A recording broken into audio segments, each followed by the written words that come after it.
Certains fêtent plus Noël, comme moi, je fête plus Noël. Alors ça, c'est le gros scandale parmi les évangéliques. Faites plus Noël, c'est horrible. Bon, et ça fait des conflits avec les familles, évidemment. Et puis alors, il y en a qui reviennent à la Torah, mais qui continuent à fêter Noël. Et moi, je ne le fête plus, parce que j'ai compris que mais ça ne plaisait pas à Dieu, cette fête. Parce que Dieu, il a institué des fêtes. C'est pas pour qu'on les remplace par des fêtes païennes. Même s'il y a le nom de Dieu dedans. Ça, c'est un piège, ça. C'est un piège. En fait, comme nous sommes à Babylone, Babylone s'est servi de ça pour se faire des milliards. Alors, si jamais vous leur enlevez Noël, dis donc, vous risquez votre vie. Oui. Alors bon. Enfin bref, j'en parle pas parce que j'en ai déjà parlé de Noël. Et Ruth Israélite en a parlé aussi sur son forum. Noël est une fête païenne. N'en déplaise aux évangéliques ou à ceux qui croient en Yahushua, c'est une fête païenne. Voilà. Et moi, je ne la fête plus. Les fêtes païennes, je les bannis de ma vie. C'est comme ça. Voilà. Et ça plaît à Yahweh de bannir les fêtes païennes de sa vie. Alors bien sûr, ça ne plaît pas à tout le monde. Ce qui plaît à Yahweh ne plaît pas forcément aux hommes. Hein?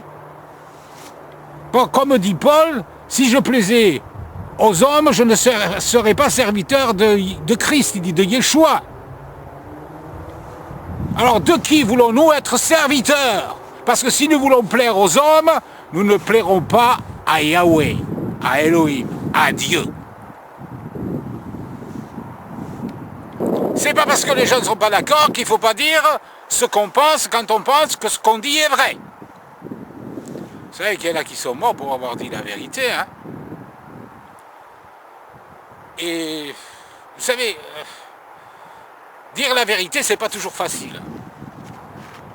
Il y en a qui disent que la vérité n'est pas toujours bonne à dire. Alors, ça dépend des moments, bien sûr. Il y a des fois, comme Yeshua a dit un jour, si vous ne me dites pas ceci, moi je ne vous dirai pas par qui je fais ces choses, par quelle autorité je fais ces choses. Des fois, il a refusé de répondre. Ça dépend des circonstances. Mais il y a d'autres circonstances où il faut dire la vérité.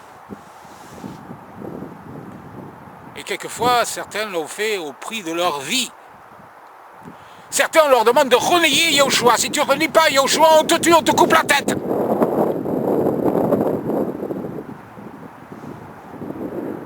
Ben moi, je préfère être là où je suis que là où on coupe la tête des gens. Je vous dis franchement. Voilà. Je remercie Elohim pour ça. Et il faut prier pour ces gens-là. Pour qu'ils soient sauvés. Parce que ceux à qui les islamistes coupent la tête ne sont pas tous de véritables chrétiens, malheureusement, je pense. Hein. Ça, c'est mon opinion. Je peux me tromper, mais bon, je pense. Je pense qu'ils ne sont pas tous de vrais chrétiens. Peut-être qu'ils ne veulent pas forcément pour Elohim. Mais comme ils ont l'étiquette chrétienne, allez hop, on met tout le monde dans le même sac.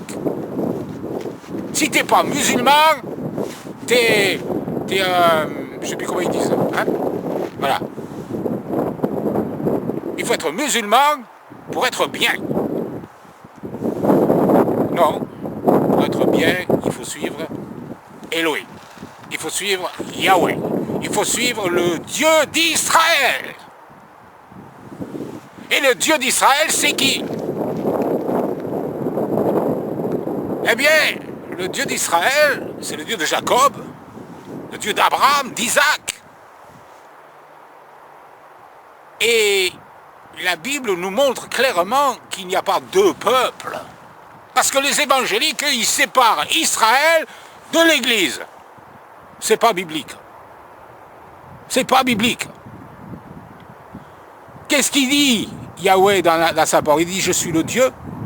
Il n'a pas dit le Dieu des baptistes, il n'a pas dit le Dieu des évangéliques, il n'a pas dit le Dieu des pentecôtistes, le Dieu des frères larges, le Dieu des frères étroits, le Dieu de l'Église libre, ou que sais-je encore, il y en a plein.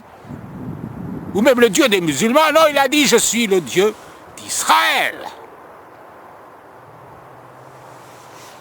Amen, alléluia, et gloire à Elohim.